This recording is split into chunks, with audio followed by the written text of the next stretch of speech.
नमस्कार सगळ्यांना. तर आजची सकाळची सुरुवात सकाळच्या देवपूजेपासून होते. कारण रोज टिफिनपासून सुरुवात होते, पण आज सुट्टी असल्यामुळे मुलांना टिफिन काय बनवायचं नव्हतं. त्यामुळं सकाळची अगोदर देवपूजा वगैरे झाली आणि पक्ष्यांचा आवाज सकाळी सकाळी ना खूप छान इथं येतो आणि सकाळचं बाहेरचं वातावरण असं काहीच आणि आमच्याकडनं पाऊस खूपच कमी.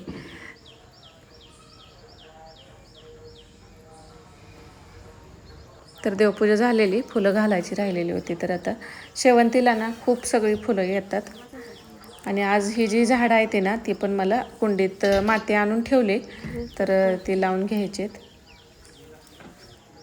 आता ते झाडं संध्याकाळी लावूया म्हटलं, पण आता त्याला पाणी थोडंसं रोजमेरीला जरा पाणी सुकल्यासारखं होतं ते छोट्याच ह्याच्यात असल्यामुळं. ह्याला होल करून नंतर मग झाडं लावून घ्यायची आहेत. दोन कळे आहेत. फुलं झाडावरतीच बघायला छान वाटतात. शक्यतो गुलाबाची फुलं तर कधी तोडावी असं वाटत नाही, कारण ती झाडाला जास्त असेल तर आपण तोडली तर ठीक आहे असं वाटतं. पण ते एक दोन असल्या वाटतं ती झाडावरती छान दिसतात आणि खूप दिवस राहतात सुद्धा. ते काय लवकर सुकत पण नाही. तर ह्या कुंड्यामध्ये मी इथून नुसत्याच तसंच ठेवलेलं त्या बॅग. तर माती आणून ठेवलेली होती आणि शेतातून. तर आज म्हटलं त्याला होल करून घेऊया. मुलं आहेत, सुट्टी आहे म्हटल्यानंतर म्हटलं मुलांची पण मदत होईल. हे मी दाबण घेतलं होतं आणि ते थोडंसं गरम केलं ना पटकन होल होतात. आता होल करण्यासाठी त्याने ऑलरेडी जागा दिलेली होती, तर त्याच ठिकाणी सगळ्या कुंड्यांना असं होल करून घेतलं.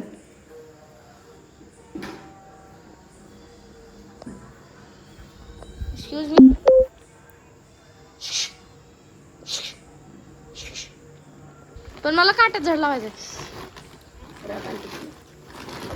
तर माती आणून पण 2-3 दिवस झालं होतं. त्याने स्कूटीवरच शेतातून माती आणलेली फुलांची.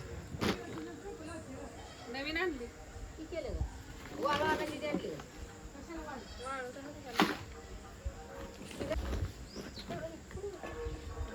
आता इथं थोडीशी ना ह्याचं खत असतं ते पण थोडंसं घेतलेलं आहे आणि राख असते ना ती पण घेतलेली.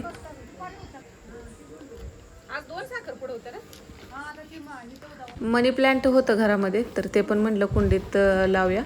आणि खाऊच्या पानाचा वेल असतो ना तो पण बऱ्याच वेळा लावला, पण तो काय खाली लागूनच निघत नव्हता. तर आता म्हटलं मनी प्लॅन्ट सोबत तो पण लावूया. आला तर आला. त्याला जास्त ऊन चालत नाही, जास्त पाणी चालत नाही आणि माती पण जास्त चिकट नसावी म्हणतात.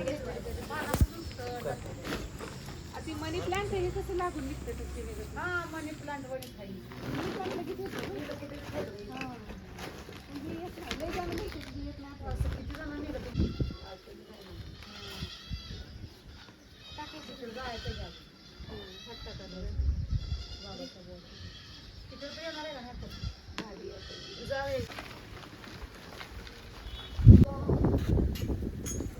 झेंडूची फुलं पण ना सुकलेली ठेवलेली होती, तर ते पण यातून टाकले थोडेसे.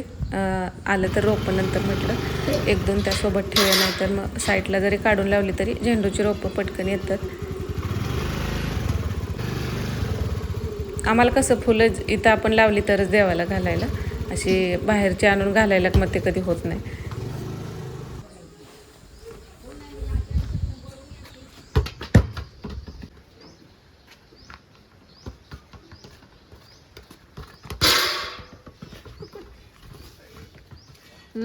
म्हशीकडे जाय गेलाच.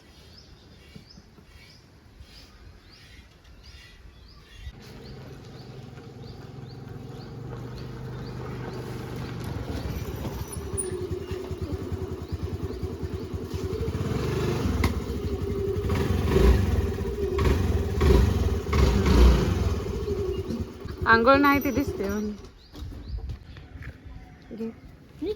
तो ग बेक आहे. तिथं ठेव, तिथं वर,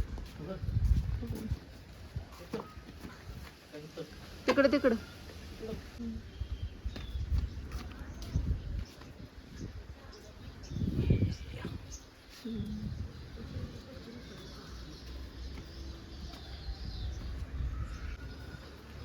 कसं वाटतंय झाडं लावलं? चांगलं वाटतंय. फुल फुल फुल वाटतं.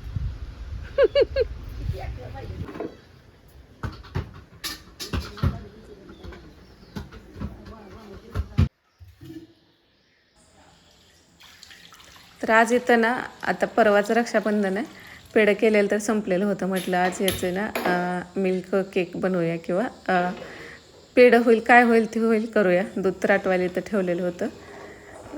पेढं करायचं म्हटलं तर ना खूप वेळ आटवायला लागतं आणि थोडंसं लिंबू टाकून अगोदर केलं तर मग मिल्क केक थोडा लवकर होतो. पेढं बनवायचं झालं तर आपण लिंबू वगैरे टाकत नाही, तर हे आटवायसाठी ठेवून दिलं. आणि कढई थोडीशी जाडबुडाचीच घेतली. आता लोखंडाची आहे पण ती खूप पातळ आहे, त्याला लगेच चिटकतं, सतत हलवायला लागतं. त्यामुळं मी आता हीच ठेवलेली. ह्याचं थोडंसं ना हे जड आहे खूप कढई.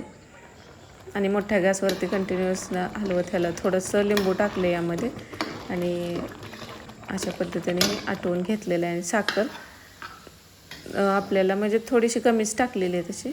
हे जास्त गोड झाल्यावर पण चांगलं वाटत नाही. आणि नंतर तूप सुटेपर्यंत ह्याला परतून घेतलं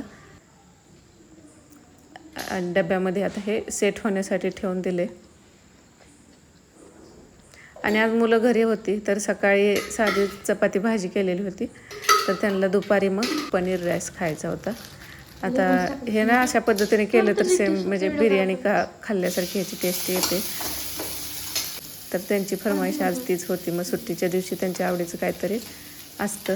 तर पनीर दह्यामध्ये सगळे मसाले टाकून ना पनीर मॅरिनेट करून ठेवलं. तेलामध्ये सगळे खडे मसाले, कांदा, हिरवी मिरची परतून घेतले. इथं गाजर, टोमॅटो, कोथिंबीर हे कट करून घेतले. सकाळी स्वयंपाक जेवण झाल्यानंतर ना कुकरला भात लावून ठेवला होता. म्हटलं मग दुपारच्या वेळी त्यांना हे करून द्यायला येईल. तर टोमॅटो, गाजर ते पण परतून घेतलं. आता मटार होते पण ते सोललेलं नव्हतं त्यामुळं ते नाही टाकलं मी. हे दह्यामध्ये मॅरिनेट केलेलं पनीर टाकून ना बारीक गॅसवरती थोड्या वेळ ह्याला पण परतून घ्यायचे. आणि नंतर हा भात टाकून ना अशा पद्धतीने झाकून ठेवायचं. एखाद दुसरी वाफ काढायची म्हणजे सगळा फ्लेवर ह्याच्यात छान उतरतो. आणि झटपट इन्स्टंट. आता ज्या पद्धतीने आपण बघा कांदा घालून भात गरम करतो ना तीच पद्धत आहे. फक्त दह्यामध्ये मसाले आणि पनीर टाकल्यामुळं ना ह्यात आणि खडे मसाले आपण यात टाकतो, त्यामुळे ह्याची टेस्ट चांगली म्हणजे हे आवडतो मुलांना शक्यतो. मग रोज काय द्यायचं बनवून हे पण प्रश्न असतो, तर हा एक सोपा ऑप्शन आहे. तर असा होता आजचा छोटासा व्हिडिओ. श्री स्वामी समर्थ.